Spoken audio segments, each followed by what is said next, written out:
Despite having played Crypt of the Necrodancer only a handful of times, I decided to give Rift a try anyway.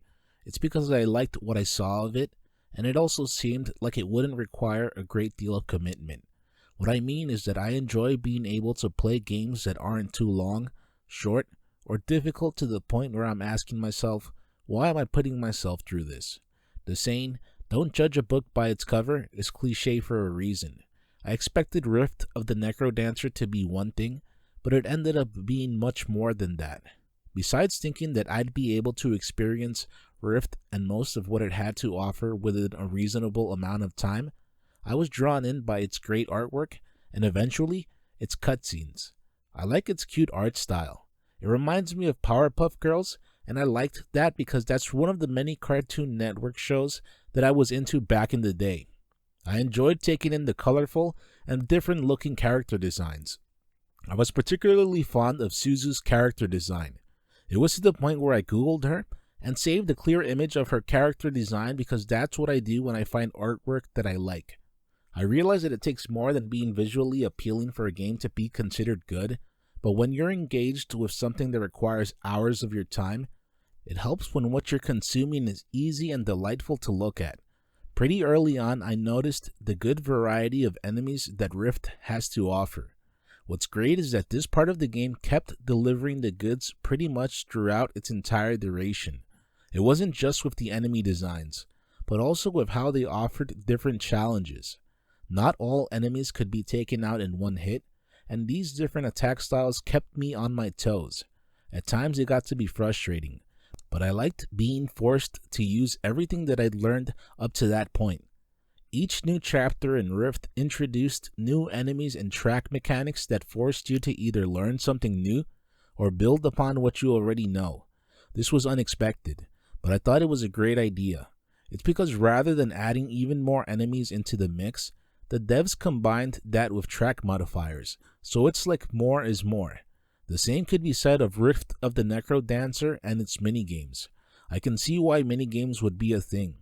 It's because how to the point the main gameplay style of Rift is. Some could easily get bored with that, so the minigames help spice things up every once in a while by offering different gameplay. At times they could be frustrating to deal with because of how precise I had to be or not being able to immediately understand what was being asked of me.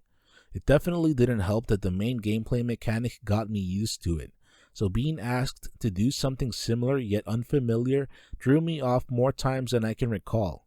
It was frustrating, but looking back on those experiences, I liked how they forced me to think and play differently. With the main gameplay mechanic, I'd overcome it both visually and rhythmically. Sometimes it was easier to visually recognize patterns of what was to come, anticipate the buttons I'd need to press, and do so. When I started to pick up on how certain sections of a track would sound due to clicking on the arrow keys, I could more or less use muscle memory to get me through them. That pretty much wasn't the case with the minigames due to being forced to think on the fly. Initially, I started Rift on my Steam Deck. It seems like the perfect kind of game for it, but the problem is that I quickly realized that wasn't the case. It's because even if playing with a controller is doable, when the game gets harder and more mechanically intricate, you start to realize that you might be better off with arrows instead of buttons, or the D-pad. I came to this conclusion after losing over and over again on one level. I started to feel finger-tied and that I wasn't playing as efficiently as I felt that I could. I immediately noticed the difference when I jumped over to my desktop and played with a keyboard.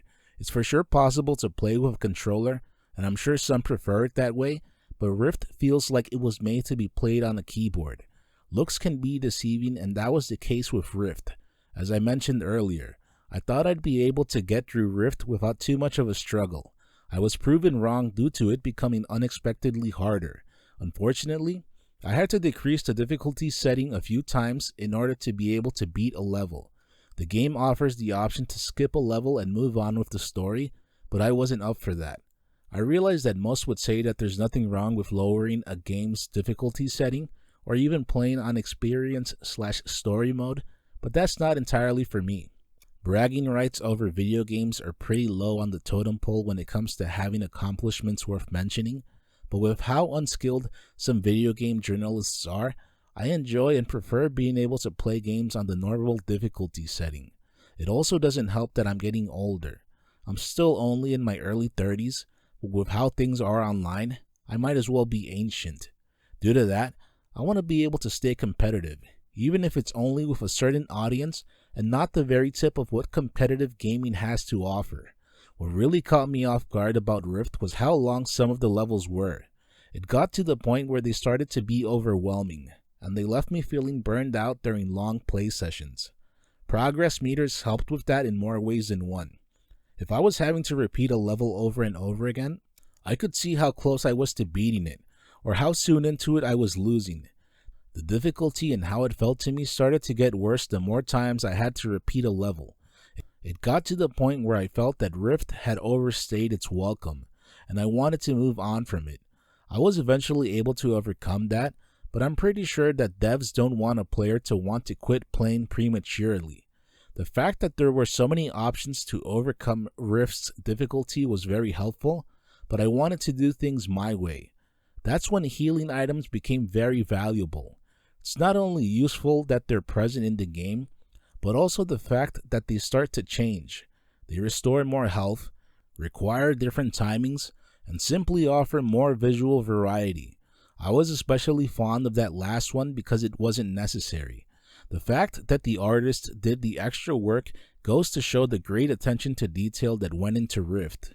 I expected to beat Rift within 3 to 5 hours, but I got close to 10 hours of playtime out of it.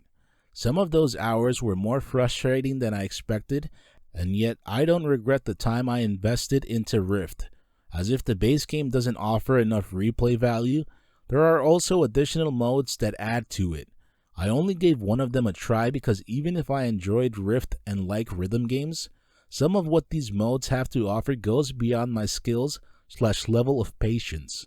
It also helps that turning up the difficulty actually challenges the gameplay in such a way that you don't feel screwed over.